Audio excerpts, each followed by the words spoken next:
Frères et sœurs, la loi, la grâce. De manière simple, la loi et la grâce sont deux alliances, deux dispensations, deux périodes durant lesquelles Dieu traite avec deux peuples différents. Le peuple d'Israël, c'est le temps de la loi donnée par Moïse, et le peuple des nations appelé Église, c'est le temps de la grâce apportée par Jésus-Christ. Et le livre de Jean, chapitre 1er, au verset 17, va nous dire cela clairement. Jean, chapitre 1, au verset 17, il est écrit ici, « Car la loi a été donnée par Moïse. Et la grâce, voilà, la grâce et la vérité sont venues par Jésus-Christ. » Donc la notion de la loi et de la grâce sont des notions bibliques qui sont relatives au moment où Dieu a travaillé avec deux peuples différents. Autrefois, c'était par la loi apportée par Moïse et répétée au peuple d'Israël par les prophètes de Dieu, des Juifs, des Hébreux, pour Israël. Et nous avons le temps où Dieu traite maintenant avec les nations, mais par le Fils. Donc la grâce vient par l'envoi du Fils de Dieu. Or la loi est venue par l'envoi des prophètes, des messagers de Dieu. Ça veut dire des ouvriers de Dieu. Mais la grâce, c'est le Fils lui-même. Ça veut dire Dieu se faisant Fils sur la terre, dans un corps humain, pour apporter maintenant la perfection que la loi n'a pas apportée. Parce que la loi a été limitée dans le sens où, malgré l'observation de la loi, le peuple n'a pas pu être sauvé. Le peuple n'a pas pu être agréé de Dieu. Le peuple n'a pas pu arriver à la perfection. Voici pourquoi Christ est arrivé. Christ n'arrive pas parce que c'était juste une balade. Christ arrive par rapport à l'échec de la loi. Et cela se fait voir dans plusieurs représentations bibliques. Même depuis le jardin d'Éden, la loi a déjà échoué. Puisqu'au commencement, dans le jardin d'Éden, Dieu donne l'ordre. L'ordre, c'est une loi. Il ne faut pas manger. Le jour que tu en mangeras, tu mourras. Si la loi avait été parfaite, l'homme se serait limité à ce que Dieu a dit. Mais la nature humaine, étant excitée par l'interdit, c'est plus il y a la loi, plus le péché se révèle. C'est même ce que l'apôtre Paul nous enseigne dans le livre de Romains, que la loi en réalité a révélé le péché. La loi en réalité donne force au péché. Donc, la loi étant promulguée, la loi étant donnée dans le jardin d'Éden, l'homme tombe par cette loi, il a maintenant fallu la grâce. La grâce, c'est la miséricorde de Dieu. Et c'est la grâce maintenant qui ramène l'homme à Éden. Et la grâce vient maintenant par Jésus-Christ qui rouvre le chemin qui a été fermé à cause d'Adam. Il y a tellement d'exemples, tellement d'histoires que nous pouvons prendre pour pouvoir enseigner la loi et la grâce. Ce soir, nous allons particulièrement nous appuyer sur l'histoire de la reine Esther. Je sais que plusieurs personnes connaissent de manière résumée l'histoire de la reine Esther. C'est l'histoire du peuple d'Israël au temps où ils étaient en captivité dans l'empire perse. Voilà, et nous voyons maintenant le roi Assyrus qui est là, nous voyons la reine Esther qui est là, et nous voyons que le roi Assyrus est marié, et de là maintenant, Vashti va désobéir au roi, celle qui est la première femme du roi, en tout cas avant Esther, et du refus de Vashti de venir à l'appel du roi, nous avons maintenant la reine Esther, sinon la jeune juive, la jeune hébreu Esther, qui va maintenant être présentée parmi les femmes du pays au roi pour pouvoir choisir une nouvelle épouse. Nous avons la présence de Hégé, qui était un eunuque du roi, qui va aider la jeune Esther à se préparer pour pouvoir être reçue par le roi afin de pouvoir être choisie ou non. Et elle va être choisie, elle va devenir reine et son peuple sera en danger dans l'empire perse. Et de là maintenant, elle va plaider mais tout en faisant quelque chose de risqué. Ça veut dire en se présentant devant le roi sans avoir été appelé. C'est de là maintenant que Esther va maintenant appeler son peuple à jeûner afin d'être reçu par le roi et de toucher le cœur du roi pour qu'il fasse clémence. Parce qu'en réalité, le roi ne l'avait pas appelé. Donc c'était un risque pour elle de se présenter. La loi la condamnait. C'était comme une mise à mort pour elle d'aller se présenter selon la loi. Mais quand Esther se présente, à notre grande surprise, malgré que la loi est là, mais le roi va maintenant aller au-dessus de la loi pour maintenant choisir de faire grâce à Esther. Nous allons prendre notre temps de lire un petit moment avant maintenant de pouvoir rentrer dans la symbolique. On y va pas à pas, que chacun prenne déjà sa Bible. Nous allons comme ça dans le livre de Esther et nous allons ainsi lire. Nous allons dans le livre d'Esther, chapitre 1er. On pourra lire pendant un bon moment. Donc, prenez les Bibles, nous allons lire. Esther au chapitre 1er. Nous lisons. C'était du temps d'Assyrus. C'était du temps d'Assyrus, de cet Assyrus qui régnait depuis l'Inde jusqu'en Éthiopie sur 127 provinces.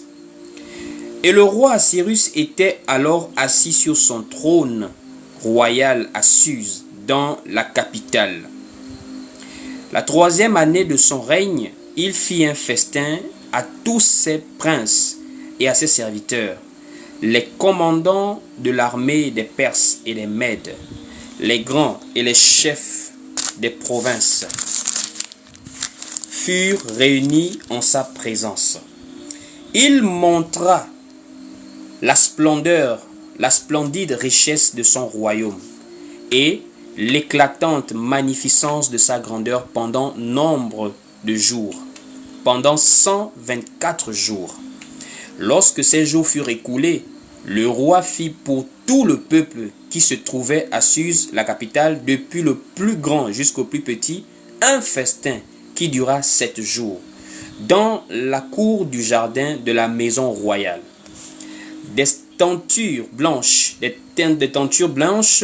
vertes et bleues étaient attachées par des cordons de byssus et de pourpre à des anneaux d'argent et des colonnes de marbre. Des lits d'or et d'argent reposaient sur un pavé de porphyre et marbre, de nacre et de pierre noire. On servait à boire dans les vases d'or de différentes espèces, et il y avait en abondance du vin royal grâce à la libéralité du roi. Mais on ne forçait personne à boire, car le roi avait ordonné à tous les gens de sa maison de se conformer à la volonté de chacun. La reine Vashti fit aussi un festin pour les femmes dans la maison royale du roi Assyrus. Le 7e jour, comme le cœur du roi était réjoui par le vin, il ordonna à Méouman, Bita, Arbona, Bita, Agbagta, Zétar et Carcas, les 7 eunuques qui servaient devant le roi Assyrus, d'amener en sa présence la reine Vashti avec la couronne royale pour montrer sa beauté au peuple et aux grands, car elle était belle de figure. Mais la reine Vashti refusa de venir quand elle reçut par les eunuques l'ordre du roi. Et le roi fut très irrité. Il fut enflammé de colère. Alors le roi s'adressa aux sages qui avaient la connaissance des temps, car c'est ainsi que se traitaient les affaires du roi devant tous ceux qui connaissaient la loi et le droit. Il avait auprès de lui Karshena, Shetar, Admata, Tarsis, Mérès, Marsena, Memoukan, 7 princes de Perse et de Médie qui voyaient la face du roi et qui occupait le premier rang dans le royaume. Nous sommes ici au verset 15 de Esther chapitre 1. Il est écrit ici dans la suite: quelle loi, dit-il, faut-il appliquer à la reine Vashti pour n'avoir point exécuté ce que le roi Assyrus lui a ordonné par les eunuques? Memucan répondit devant le roi et les princes: ce n'est point seulement à l'égard du roi que la reine Vashti a mal agi. C'est aussi envers tous les princes et tous les peuples qui sont dans toutes les provinces du roi Assyrus. Car l'action de la reine parviendra à la connaissance de toutes les femmes et les portera à mépriser leur mari. Elles diront: le roi Assyrus avait ordonné qu'on amenât en sa présence la reine Vashti, et elle n'y est pas allée. Et dès ce jour, les princesses de Perse et de Médie qui auront appris l'action de la reine la rapporteront à tous les chefs du roi. De là, beaucoup de mépris et de colère. Si le roi le trouve bon qu'on publie de sa part et qu'on écrive parmi les lois des Perses et des Mèdes, avec défense de la transgresser, une ordonnance royale, d'après laquelle Vashti ne paraîtra plus devant le roi Assyrus, et le roi donnera la dignité de reine à une autre qui soit meilleure qu'elle. L'édit du roi sera connu dans tout son royaume, quelque grand qu'il soit, et toutes les femmes rendront honneur à leur mari, depuis le plus grand jusqu'au plus petit. Cet avis fut approuvé du roi et des princes, et le roi agit d'après la parole de Memucan. Il envoya des lettres à toutes les provinces du royaume, et chaque province selon son écriture, et chaque peuple selon sa langue. Elle portait que tout homme devait être le maître de sa maison, et qu'elle parlait la langue de son peuple. Ici, c'est tout le chapitre premier. Ainsi, nous voyons déjà ici que Vashti était la femme du roi Assyrus, et lors d'une célébration, le roi Assyrus était enivré, il avait un peu dépassé la dose du vin, et il voulait maintenant se réjouir en épatant, en impressionnant les convives, les invités, par la beauté de la reine Vashti. Parce que la reine Vashti était belle. Vous avez souvent remarqué dans les représentations que l'on fait souvent dans des films ou encore dans des dessins animés de l'histoire de la reine Esther, Esther est particulièrement belle, éclatante par rapport à la reine Vashti. Non, ici on dit bien la reine Vashti était belle de face. Elle était une belle femme quand on voyait son physique, son visage. Mais elle n'était pas belle de l'intérieur parce qu'elle n'était pas soumise au roi. C'est cela qui a fait en sorte qu'elle soit remplacée. Pas personnellement parce que le roi ne l'aimait plus, mais parce que la loi ne lui permettait pas de continuer dans un mariage, dans une union, dans une alliance avec une femme insoumise. C'est de là où elle est chassée, elle est retirée de la cour royale, retirée du devant de la face du roi, et on cherche maintenant une autre femme pour prendre sa place. C'est de là maintenant où il y a plusieurs candidates et la reine Esther est choisie. Donc, c'est une lecture que vous allez faire à la maison. Il faut avoir la lecture, c'est bon de lire. Alors, frères et sœurs, tout en continuant à lire, nous allons lire pas à pas, voilà. Qu'est-ce que nous pouvons comprendre exactement de cette affaire? Qu'est-ce que nous pouvons voir comme représentation dans l'histoire de la reine Esther? Ce que nous devons déjà comprendre, c'est que ici, dans l'histoire de la reine Esther, Vashti, ou encore d'abord le roi Assyrus, est représenté comme étant Dieu.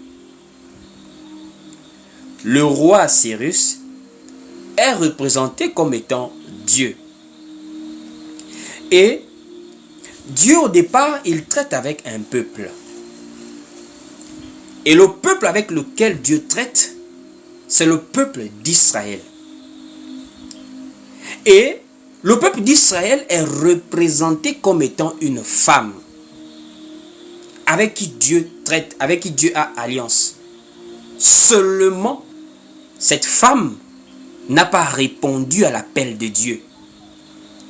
Alors, qu'est-ce qui a été l'appel de Dieu? Puisque Vashti a été appelée par le roi Assyrus. Et le roi Assyrus, c'est Dieu dans cette représentation de l'histoire de la reine Assyrus, de la reine Esther. Donc ici, le roi Assyrus représente Dieu et Vashti représente Israël. Or, Israël a été appelé par Dieu. Israël a été appelé par Dieu. Mais quel était l'appel de Dieu? L'appel de Dieu a été la main tendue de Dieu par Jésus-Christ. Pourquoi? C'est parce que Dieu est sauveur. Jésus n'est pas venu premièrement pour l'Église. Jésus n'est pas venu seulement pour l'Église. Jésus est venu pour quiconque. Quiconque. Paul a dit premièrement juif, ensuite grec. Voici pourquoi le livre de Jean 3, chapitre 3, verset 16 nous dit: car Dieu a tant aimé le monde qu'il a donné son Fils unique, afin que quiconque... En réalité, on n'a pas exclu les juifs dans cette affaire. On a dit quiconque, juif ou non juif. Donc, le salut de Dieu, le salut rédempteur de Dieu, qui n'a pas été trouvé dans la loi, qui n'a pas été trouvé dans les croyances d'autres peuples, vient maintenant s'incarner par la personne de Jésus, que Dieu donne au monde pour pouvoir être racheté, pour que le salut des âmes soit dans ce don de Dieu au monde. Et ce don, c'est Jésus-Christ. Or, quand Jésus vient, qu'est-ce qui s'est passé? Israël, qui est la femme à qui Dieu a fait appel, qui est la femme que Dieu a choisie pour pouvoir venir apporter le salut, Israël a rejeté l'appel du roi. Israël a rejeté le don de Dieu. Parce que ce sont les Juifs qui ont crucifié le Seigneur. Ce sont les Juifs qui l'ont rejeté. C'est Israël qui a rejeté Jésus. Or, Jésus à la base a été promis aux Israélites. Le livre de Deutéronome, chapitre 15, verset 18, on va lire. Chapitre 18 au verset 15 plutôt. Jésus là, il a été promis aux Juifs. Il n'a pas été promis à nous les nations. Jésus se tourne vers nous comme le roi Assyrus s'était tourné vers Esther. Mais à la base, c'était avec Vashti que ça s'est passé. Il y avait un festin. Il y avait un festin.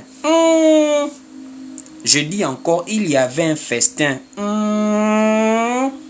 La parabole des noces, nous voyons que, en réalité, il y avait d'abord des invités privilégiés que le roi ou encore que le maître de la maison va envoyer chercher.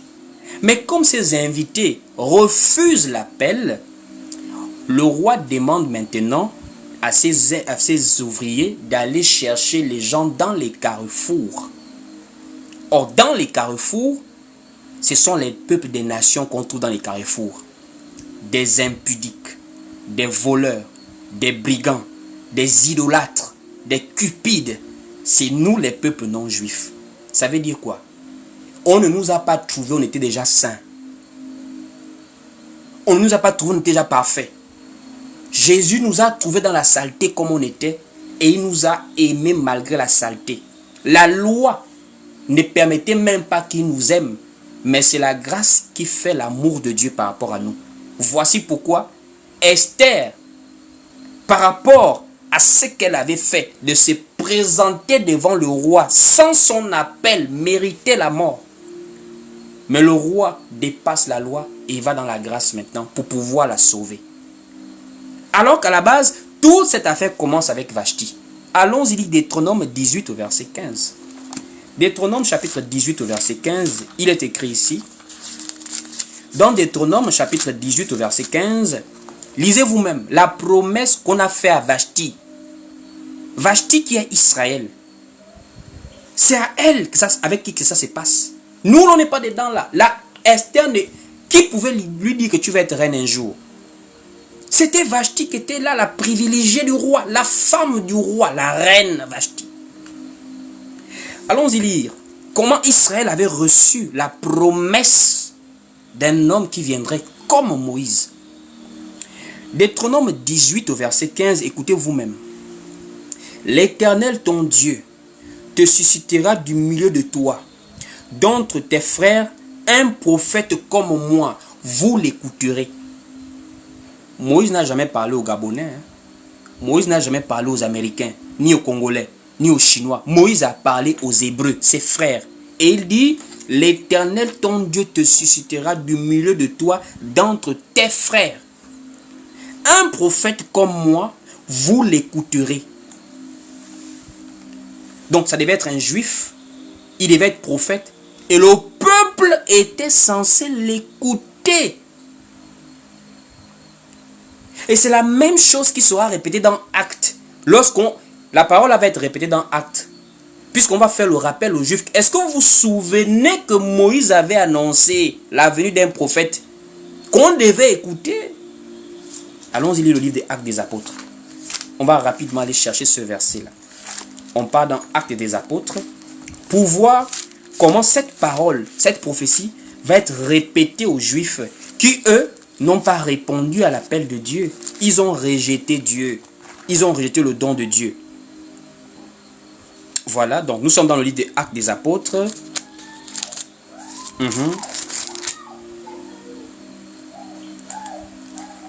Où la parole dit qu'on devait écouter le Messie envoyé de Dieu. Le livre de Actes chapitre 3 au verset 22. Vous-même réécoutez le même verset que je viens de lire dans Deutéronome.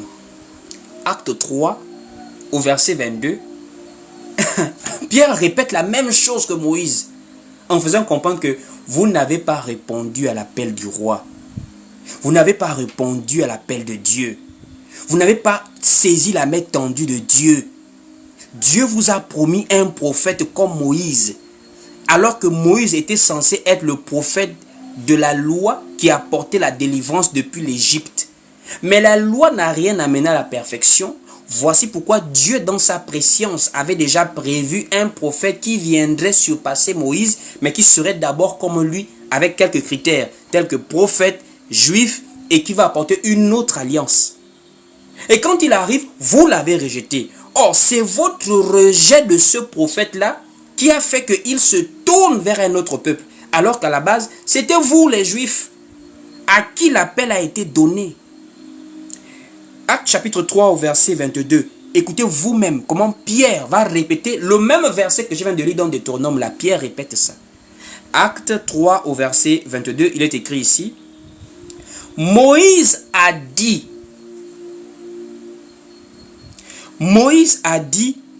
le Seigneur votre Dieu. Est-ce qu'on me suit même sur le live?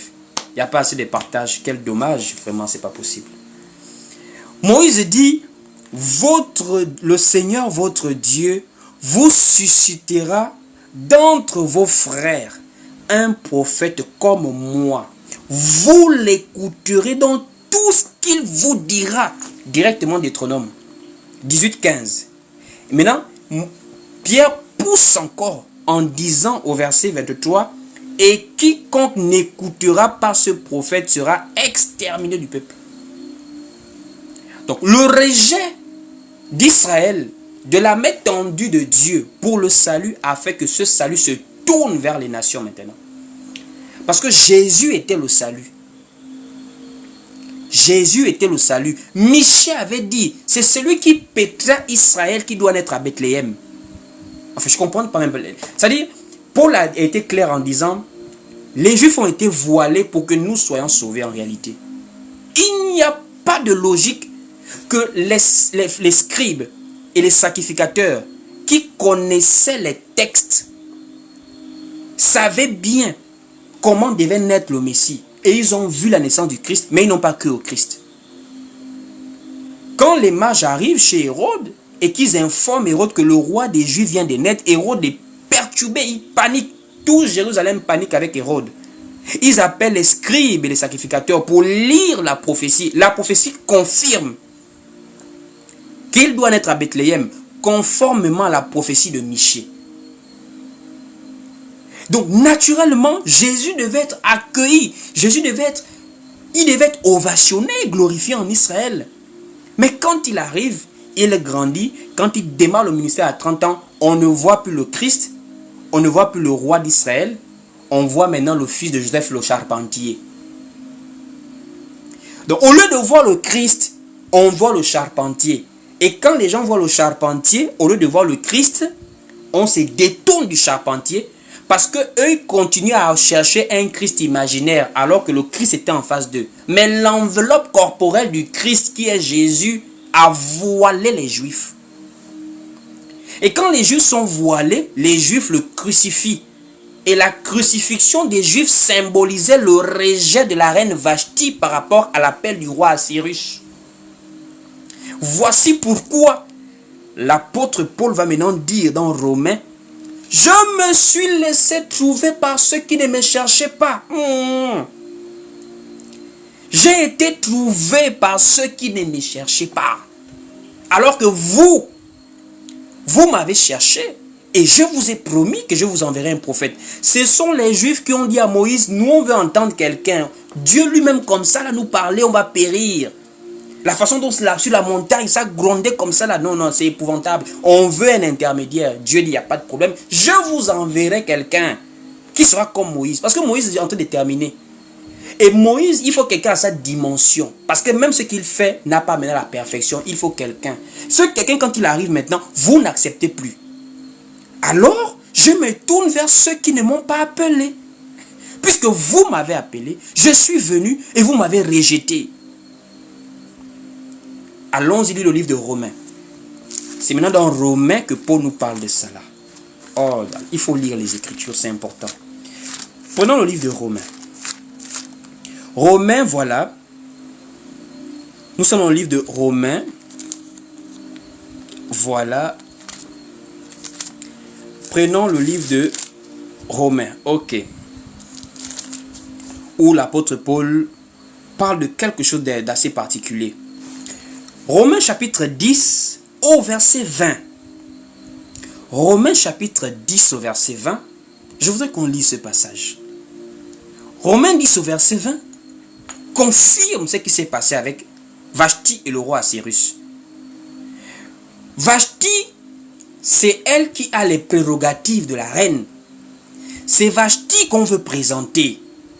Et c'était comme ça avec Israël. Israël était le peuple de Dieu. Donc quand Dieu décide de venir se faire homme, naturellement, il se tourne vers les brebis perdues de la maison d'Israël. Voici pourquoi le premier envoi des disciples par Jésus a été aux Juifs, aux Israélites.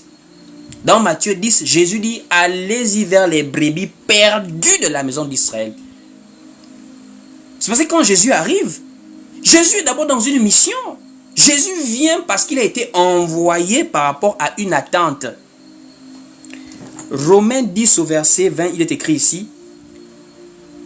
Prenons à partir du verset même. Oh là là, il y a tellement de bonnes choses à dire ici. Prenons à partir du verset 19.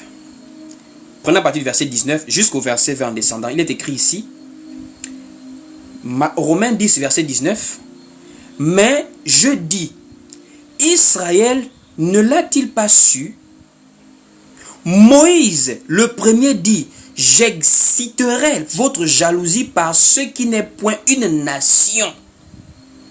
Je provoquerai votre colère par une nation sans intelligence. Et Ésaïe, au verset 20, et Ésaïe pousse la hardiesse jusqu'à dire: j'ai été trouvé par ceux qui ne me cherchaient pas. Oh mon Dieu. Je me suis manifesté à ceux qui ne me demandaient pas. Oh Seigneur Jésus. Je me suis laissé manifester à ceux qui ne me demandaient pas. Nous, les nations, ne connaissaient pas Jésus. On ne connaissait pas Abraham. Nous, on avait nos croyances. L'affaire de Jésus, nous, on ne connaissait pas ça. C'était les Juifs. La promesse de la venue d'un Messie n'est pas dans les croyances des autres peuples, tels que les Africains en tout cas. Si d'autres peuples l'ont, nous les Africains, on ne connaît pas la croyance d'un Messie qui doit arriver. On est dans nos différentes croyances, peut-être d'autres sommes des polythéistes, on croit aux ancêtres, on croit au Dieu de la nature, des arbres, tout ça là. L'affaire d'un Messie doit arriver. Un consolateur doit arriver. Dieu doit nous visiter. Les nations ne connaissaient pas ça. Et Paul dit ça aux Romains. Que l'affaire du salut là, les Juifs ont rejeté ce salut. C'est eux qui ont demandé un sauveur. C'est eux qui ont demandé un intermédiaire. Et c'est à eux que cela a été promis. Mais comme ils n'ont pas su bénéficier, comme ils n'ont pas su accepter cela, Dieu va maintenant susciter une autre nation pour provoquer la colère des Juifs. Voici pourquoi vous allez remarquer, ceux qui ont le plus persécuté les apôtres, c'était les Juifs. Même après le départ du Seigneur, ce n'était pas seulement les Romains qui ont persécuté le Seigneur et les apôtres. Les Juifs lisaient les épîtres de Paul dans la mission. Quand ils partaient, ce sont les Juifs qui partaient trouver là-bas. Dispute. Ce sont les Juifs qui l'ont causé le plus d'embûches. Pourquoi? Susciter la colère. C'était dérangeant pour les Juifs d'imaginer que des peuples non-juifs ont maintenant à traiter avec le Dieu d'Abraham. Colère des Juifs, jalousie des Juifs. Voici pourquoi jusqu'à aujourd'hui, ils ont ce complexe de supériorité, je ne sais pas. Jérusalem, là où Jésus a marché, avec les pasteurs escrocs qui partent à Jérusalem, là, faire du voyage. C'est des escrocs, c'est des escrocs. Vous continuez à aller entretenir le complexe des Juifs alors que Jésus n'est plus avec eux. La reine Vashti a été renvoyée. C'est maintenant le temps de la reine Esther. Or, la reine Esther, c'est l'église. Pourquoi? Mais c'est parce qu'il va pousser, il va dire ici, au verset 21, mais au sujet d'Israël, il dit, j'ai tendu mes mains tout le jour vers un peuple rebelle et contredisant. Déjà depuis le temps des prophètes, ils ont tué des prophètes, ils ont maltraité des prophètes. Jusqu'à Christ, ils l'ont rejeté. Mais quand Christ se tourne vers les nations l'ont attrapé, l'ont reçu à grands bras ouverts. Église à Corinthe, église à Colosse, église à Rome, église en Thessalonique, église en Macédoine. Partout, les nations ont embrassé l'évangile pendant que les Juifs continuaient jusqu'à aujourd'hui à se bloquer dans l'affaire de nous, on connaît Dieu, le mur des lamentations avec les pasteurs escrocs. Il faut être un bel escroc pour faire organiser un voyage pour dire on va marcher au jardin de Gethsémane, là où Jésus a marché. C'est pas là où Jésus a marché qui nous sauve. Moi, je vais faire quoi là-bas? Si je suis peut-être milliardaire, je peux aller en touriste, mais je vais aller prier là où Jésus a marché, alors que tous ces lieux-là ne donnent pas la vie à quelqu'un. Ça ne peut même pas renforcer la foi de quelqu'un, aller à Jérusalem. Il n'y a qu'un païen qui part psychologiquement chercher un renforcement de sa foi à Jérusalem. Un enfant de Dieu, il respecte la parole de Dieu. Là où sera le corps, c'est là où s'assembleront les aigles. Or, le corps, c'est le pain de vie qu'est le Seigneur Jésus-Christ aujourd'hui, sa parole. Et ce corps n'est plus en Israël. Ce corps est dans l'église, peuple des nations. Donc, quand Israël rejette le Seigneur, ça représente Vashti qui a rejeté l'appel du roi. Et maintenant, la loi condamne directement Vashti. C'est la partie là où la loi n'a pas pu sauver. Parce que la loi n'a pas de miséricorde. La loi n'a pas de miséricorde. La loi est juste. Ne mange pas. Si tu manges, tu meurs. Tu manges, tu vas mourir. Ne vole pas. Si tu voles, on t'attrape, on te met en prison. Tu voles, on t'attrape, on te met en prison. Tu as adultère, on te lapide. On doit te lapider. Voici pourquoi dans la loi, les adultères, on ne jouait pas, on lapidait les adultères. On a amené une femme adultère devant Jésus. Qu'est-ce qu'il faut faire? Ils avaient les pierres en main. Souvenez-vous, Jésus a dit que celui d'entre vous qui n'a jamais péché, lui jette le premier la pierre. Donc ils étaient déjà prêts. Pas parce qu'ils étaient mauvais, parce que la loi disait de lapider. Et en réalité, cette femme-là, C'est l'image de l'église en réalité. La femme là, c'était vous, c'était moi, c'était l'église. Pourquoi? La loi de Dieu nous a condamnés. La loi de Dieu a condamné l'être humain. Le jour où tu en mangeras, tu mourras. L'homme a mangé, avec toute la race humaine, ont mangé par procuration. Nous avons tous péché en Adam. La loi était frappée sur nous. Condamnation. C'était nous, cette femme-là. La loi ne peut pas sauver l'homme. Et la loi, c'est quoi?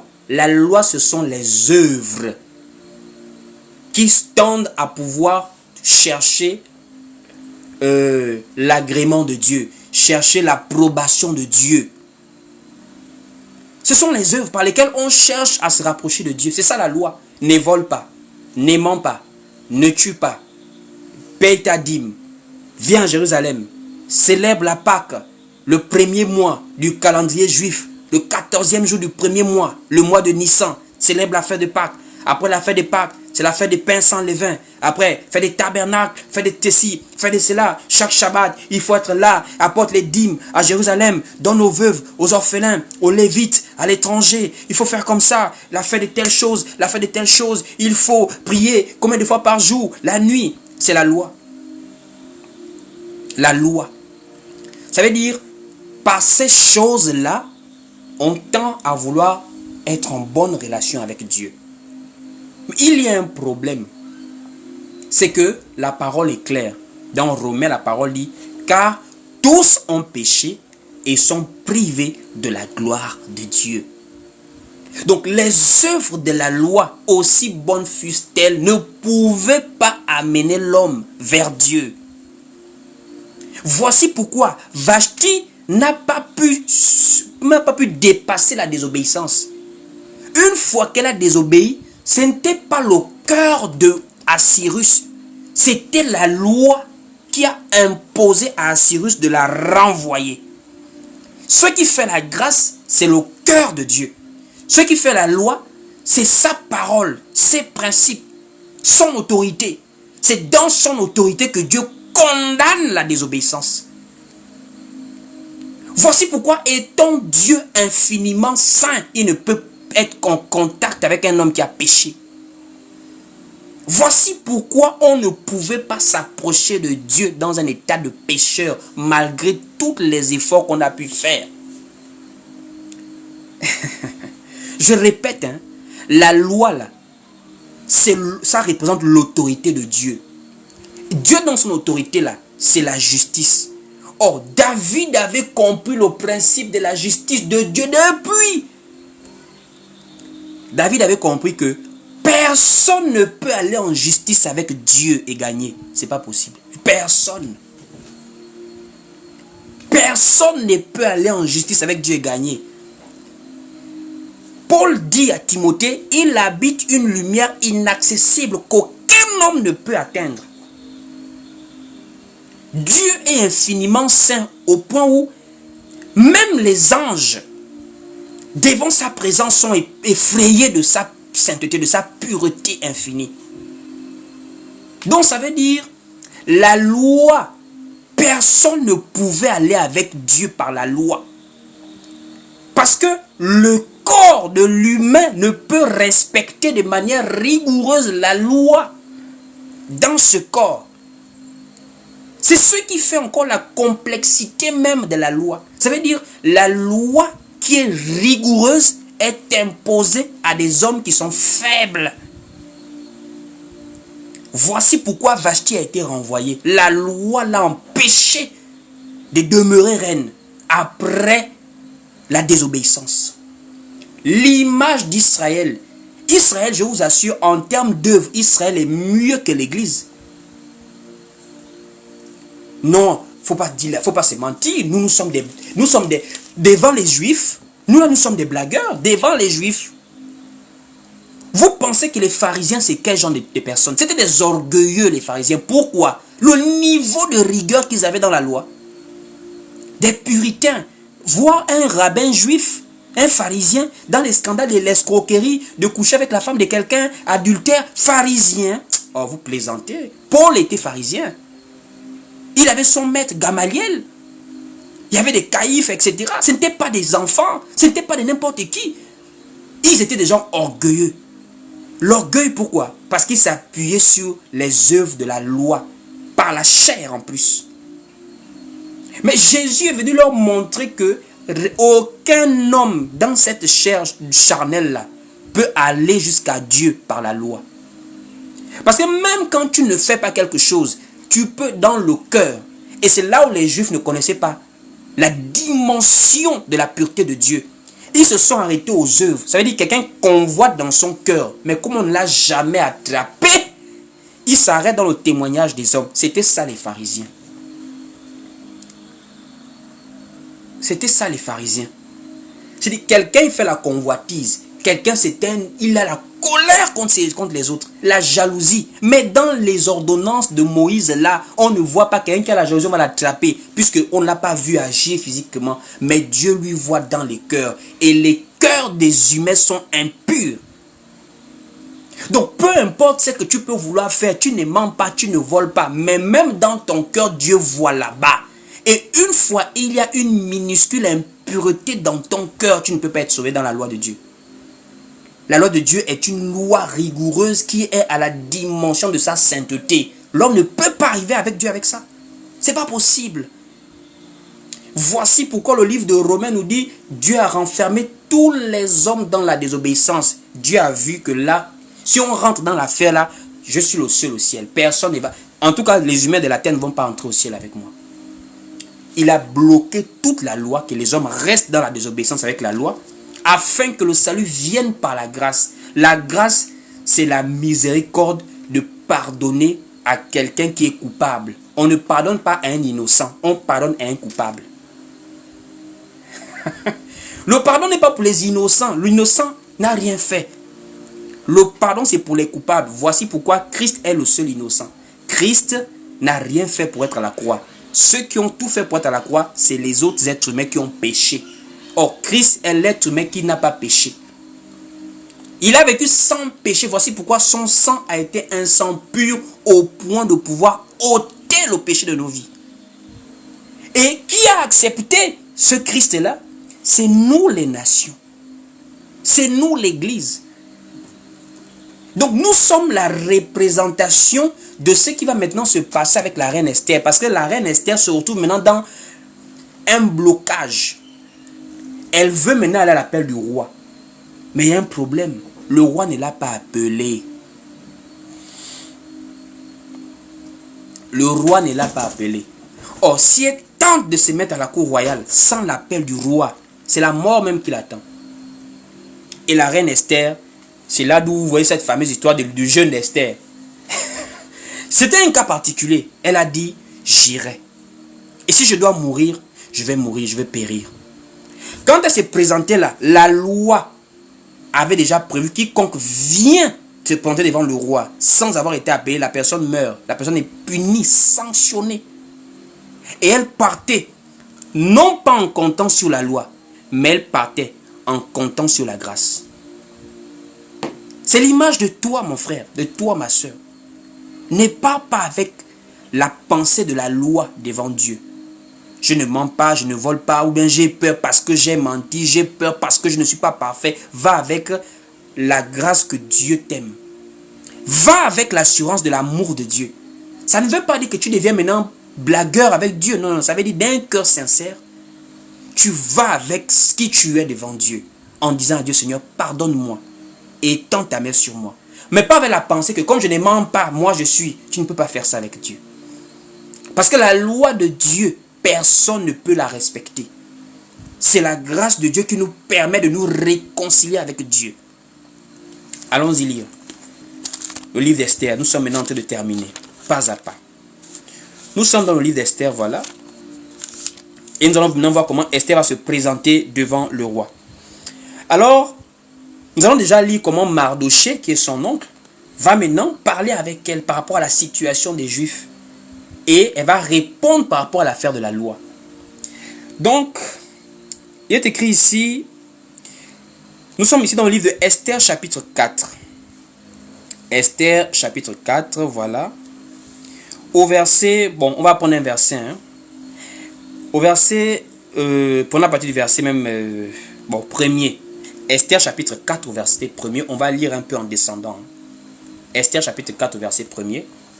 Mardochée ayant appris tout ce qui se passait, déchira ses vêtements, s'enveloppa d'un sac et se couvrit de cendres. Puis il alla au milieu de la ville en poussant avec force des cris amers et se rendit jusqu'à la porte du roi, dont l'entrée était interdite à toute personne revêtue d'un sac. Dans chaque province, partout où arrivait l'ordre du roi et son édit, il y eut une grande désolation parmi les Juifs. Ils jeûnaient, pleuraient et se lamentaient, et beaucoup se couchaient sur le sac et la cendre. Les servantes d'Esther et ses eunuques vinrent lui annoncer cela. Et la reine fut très effrayée. Elle envoya des serviteurs, des vêtements à Mardochée pour le couvrir et lui faire ôter son sac, mais il ne les accepta pas. Alors Esther appela Hathach, l'un des eunuques que le roi avait placé auprès d'elle, et elle le chargea d'aller demander à Mardochée ce que c'était et d'où cela venait. Hathach se rendit vers Mardochée sur la place de la ville, devant la porte du roi. Et Mardochée lui raconta tout ce qui lui était arrivé et lui indiqua la somme d'argent qu'Aman avait promis de livrer au trésor du roi en retour du massacre des Juifs. Il lui donna aussi une copie de l'édit publié dans Suse en vue de leur destruction, afin qu'il le montrât à Esther et lui fit tout connaître. Et il ordonna qu'Esther se rendît chez le roi pour lui demander grâce et implorer en faveur de son peuple. Hathach vint rapporter à Esther les paroles de Mardochée.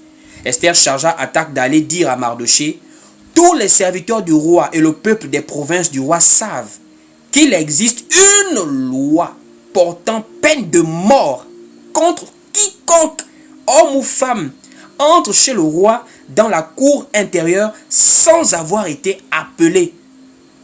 Cela seul a la vie sauve à qui le roi tend le sceptre d'or, et moi je n'ai point été appelé auprès du roi depuis 30 jours. Ici nous voyons très clairement ce qui se passe. Les Juifs sont en danger. Et alors le Mardochée, le parent d'Esther, va maintenant à dire à Esther: tu es quand même la femme, papa, maman, va intercéder. Mais Esther lui dit: je comprends ce que tu me demandes. Mais nous ne sommes pas un couple de tout le monde là. Ce n'est pas un couple ordinaire. Je suis avec le roi.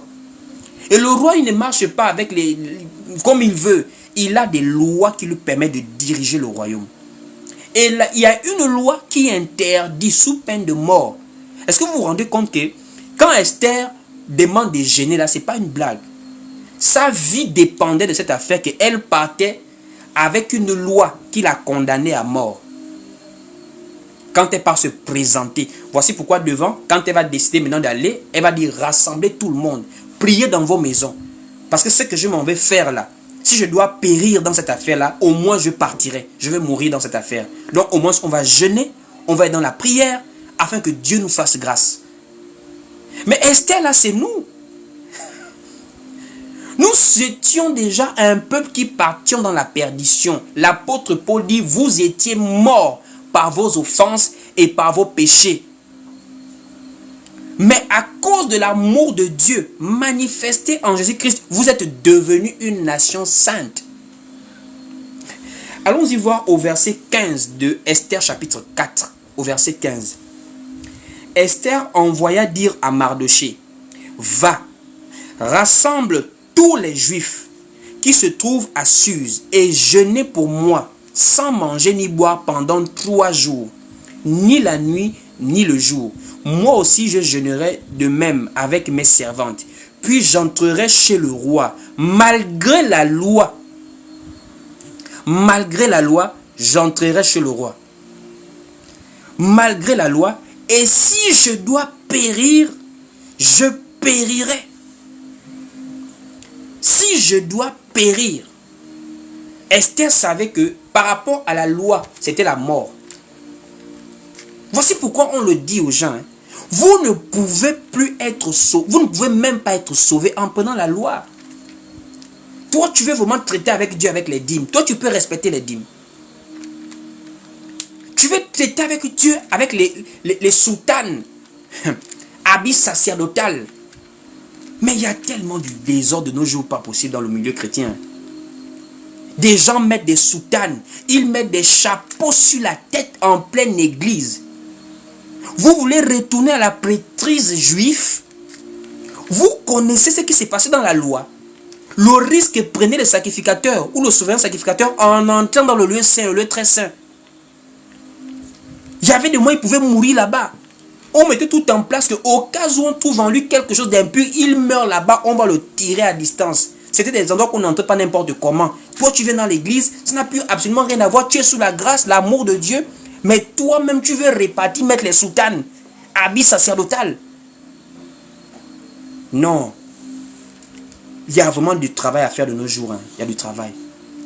Il y a tellement du banditisme dans cette affaire des chrétiens-là. Il y a du banditisme dans cette affaire des églises-là. On vous dit, vous êtes la reine Esther, vous êtes l'église. Dieu vous a aimé, il vous a pardonné et il vous a ôté le fardeau qui était sur vous. Le fardeau du péché qui a été révélé par la loi. C'est la loi qui a révélé le péché depuis le jardin d'Éden. Et c'est la représentation de cette loi-là qui a été imposée aux Juifs. Ne fais pas, fais comme ça, fais comme ça, fais comme ça. Tellement de choses à respecter. Christ vient nous libérer de ça. Toi, tu pars remettre soutane. Tu pars remettre le pectoral du jugement. Regardez-moi déjà, il me met le pectoral du jugement. En pleine église. Tu fais payer les gens les dîmes. Alors que les dîmes étaient en nature. Allez-y lire Deutéronome. Allez-y lire Nombre. Pour voir comment les Juifs souffraient avec l'affaire des dîmes là. Ce n'était pas une joie pour eux. C'était un fardeau. Voici pourquoi ils étaient parfois compliqués à faire cela. Et à chaque fois qu'ils obéissaient, Dieu se levait. Voici pourquoi il gronde dans Malachie. Il ne gronde pas aux nations, il gronde aux Juifs, il gronde aux Lévites là-bas, dans Malachie. Par rapport à la gestion du temple. Mais nous, dans la grâce, on n'est plus dans ces choses. Parce que quand on venait vers Dieu, là, en réalité, là, c'était la mort qui nous attendait. La conséquence du péché, c'est la mort. La conséquence du péché, c'est la mort. Tous les hommes ont péché. Tous les hommes. Et les Juifs sont une belle illustration. Malgré les œuvres, malgré le respect des ordonnances, ils n'ont pas pu être agréés de Dieu. Celui qui a été agréé de Dieu, c'est Jésus-Christ. Celui-ci est mon Fils bien-aimé en qui j'ai mis toute mon affection. Donc c'est par Jésus que nous nous réconcilions avec Dieu. Par la grâce. La grâce ne voit pas tes défauts. La grâce voit la foi que tu as en Jésus-Christ. C'est la loi qui voit les défauts de l'homme. La grâce voit ton cœur. Voici pourquoi Jésus promet le royaume à ceux qui ont le cœur pur. Ça veut dire qu'il y a des gens, le cœur est pur, mais la faiblesse dans la chair. Et c'est tout un chacun d'entre nous, les nations. On sert Dieu, mais on a des défauts. On sert Dieu, mais on a des faiblesses. On s'efforce à marcher par la parole de Dieu. On ne ment pas, on ne vole pas, malgré les faiblesses. On s'efforce. Mais le jour même qu'on peut tomber, nous savons que ce n'est pas la loi qui nous juge, qui nous conduit aujourd'hui. Si c'était la loi, quand on tombe, on venait frapper. Si c'était la loi qui nous conduisait, quand on tombe, on est frappé. Mais comme c'est la grâce a été manifestée. Voici pourquoi Jésus a été fait chair. Pourquoi Dieu nous sauve par Jésus? Pourquoi Dieu n'a pas directement cliqué d'un doigt comme ça, là, paf, il nous sauve? Il fallait qu'il vienne être chair pour compatir à nos faiblesses. Le livre d'Hébreux nous dit ça. C'est-à-dire, Dieu dans le ciel, il a la loi. Mais sur la terre, il a la grâce parce qu'il comprend l'homme. Il n'y a que quelqu'un qui te comprend, qui peut se mettre à ta place. Et qui peut alors te comprendre quand tu agis de telle ou de telle manière. Il y a des gens, vous les voyez en colère. Quand vous vous mettez à leur place, vous comprenez. Même si vous n'excusez pas la colère, mais vous comprenez leur colère. Il y a des gens dans des tentations, vous n'excusez pas la tentation. Mais vous comprenez la tentation. Ce n'est pas moi, c'est Jésus. Et Hébreu nous dit, il compatit à nos faiblesses. Parce qu'il était dans un corps de chair. Jésus connaît la faim. Jésus connaît la soif. Jésus connaît la fatigue. Jésus connaît le sommeil. Ça veut dire, dans ce corps-là, parfois même tu veux prier, mais la fatigue te prend. Or, la loi n'est pas dans tu es fatigué ou pas, on s'en fout de ça, tu dois prier. C'est ça la loi. La loi, c'est 1 heure, c'est 1 heure. 6 heures, c'est 6 heures. 23 heures, c'est 23 heures. Mais la grâce, quand tu es fatigué, le Seigneur comprend. Voici pourquoi la parole dit, l'Esprit intercède pour nous. Ça veut dire, la grâce vient pouvoir pallier au manquement que toi tu as. Là où la loi ne tolérait pas ça. La loi ne peut pas sauver quelqu'un. Et les œuvres de la loi, ce sont des tentatives pour pouvoir être agréable à Dieu par nos œuvres. Ce n'est pas possible. Ça ne veut pas dire qu'on doit vivre dans le désordre. On fait des efforts, on vit par la parole, nous sommes des modèles, nous sommes des personnes qui nous efforçons à être dans la lumière du monde. On ne ment pas, on ne vole pas, mais nous, on ne fait pas ces choses comme les Juifs. Si je ne mens pas, c'est pas parce que je pense qu'en ne mentant pas, j'irai au ciel à cause de ça. Si je ne mens pas, c'est parce que je sais que la parole de Dieu me dit de ne pas mentir. Mais si un jour, dans une situation vraiment de manière incontrôlée, je me retrouve à mentir comme Abraham avait menti à cause de la peur, je sais que j'ai un Dieu miséricordieux. J'ai un Dieu compatissant. Qui ne va pas m'envoyer en enfer parce que j'ai menti une fois. C'est ça, parce que j'ai menti une fois. C'est ça la grâce. C'est pas pour dire que je vais mentir. C'est pour dire, hein, la chair nous combat tous les jours. Et dans ce combat de la foi, très honnêtement, parfois nous prenons des coups. C'est parce que des gens sont devenus des grands menteurs et hypocrites aujourd'hui qu'on ne dise pas la vérité. Les gens ne disent pas la vérité. Les gens ne disent pas quand ils tombent. Ils viennent seulement dire quand ils ne tombent pas. Oui, j'ai vaincu. On m'a tenté la dernière fois. Je ne suis pas parti dans l'hôtel. Je ne suis pas comme ça. Le jour qu'elle est tombée, elle ne va jamais dire ça. Hein, que là, je suis tombé. Et là, tu dis non, vraiment, je viens donner un témoignage. Il y a un monsieur qui m'a dragué dans la voiture. Et vraiment, je suis monté l'esprit. Il ne monte pas. Ne monte pas. Le petit copain du quartier avec qui tu es tombé là, pourquoi tu ne dis pas que je suis tombé hier? La grâce t'amène à comprendre qu'il faut croire, il faut t'attacher à Dieu. C'est Dieu qui enlève les impuretés de ta vie. Mais ne compte pas dessus avec orgueil pour dire tu mérites d'aller au ciel. Quand tu as compris cela, tu continues à respecter la parole de Dieu, les commandements, la moralité, la sainteté. Mais tu sais que tu iras au ciel parce que Dieu t'a aimé et il t'a fait grâce, il t'a fait miséricorde. C'est un peu ça, de manière résumée, la symbolique de la loi et de la grâce que nous voyons dans l'histoire de la reine Esther. Que vraiment Dieu vous bénisse. C'était notre thème de ce soir, la loi et la grâce par l'histoire de la reine Esther. Nous sommes arrivés au terme de nos moments d'enseignement. Vraiment que Dieu soit glorifié, que Dieu vous bénisse d'avoir été présent jusqu'à la fin de notre live. C'est vrai qu'on aurait encore plus partagé la parole aujourd'hui, mais nous allons nous arrêter par là. Voilà. Toutes les personnes qui sont au niveau de Libreville, voilà, nous allons bientôt commencer nos enseignements. Nous allons démarrer une série d'enseignements dans une église de maison au niveau de Libreville. Donc, vraiment, si vous êtes à Libreville, vous avez des parents à Libreville, donc bientôt, on démarre une série d'enseignements en église de maison à Libreville. Nous faisons le choix d'être en église de maison pour être aussi dans la pensée vraiment d'un retour à la simplicité de l'évangile. Pour toutes les personnes qui nous suivent, nous sommes sur YouTube, sur Facebook et sur TikTok ici. Nous sommes également sur Instagram et sur WhatsApp. Le numéro est sur ma bio. Si vous voulez nous soutenir, participer à cet effort missionnaire, nous sommes ici en live, nous travaillons ici grâce à la libéralité de plusieurs d'entre vous. Et c'est par cet effort que nous arrivons à pouvoir travailler. Donc vous êtes le bienvenu à cette participation collective pour soutenir l'œuvre par un don volontaire et libéral. Nous allons maintenant prier pour la fin, juste avant de pouvoir nous séparer ce soir. Nous allons prier, juste une prière pour la fin. Seigneur, je te dis merci. Je te rends grâce pour ces moments. Je te dis merci, mon Dieu, parce que, comme je le disais, la grâce, c'est vraiment le salut. C'est la manifestation de l'amour de Dieu. Nous sommes sauvés par cet amour que tu as eu pour nous.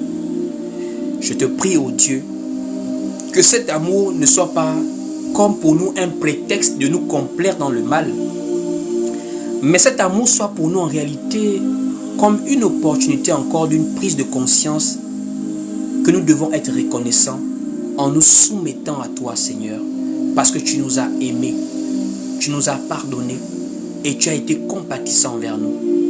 La loi nous condamnait, mais ton amour a surpassé le jugement et nous a fait grâce. Que cette grâce inonde nos vies dans tous les aspects de nos vies, Seigneur, et que cette grâce soit également dans nos cœurs pour que nous puissions aimer les autres comme nous-mêmes. Comme tu nous as dit, aime ton prochain comme toi-même, Seigneur. Que cet enseignement bénisse quelqu'un et que ton nom soit glorifié. C'est ainsi au nom du Seigneur Jésus-Christ que nous avons prié. Nous disons Amen. Amen et Amen. Que Dieu vous bénisse. Passez une très bonne soirée. Shalom, shalom à tout le monde.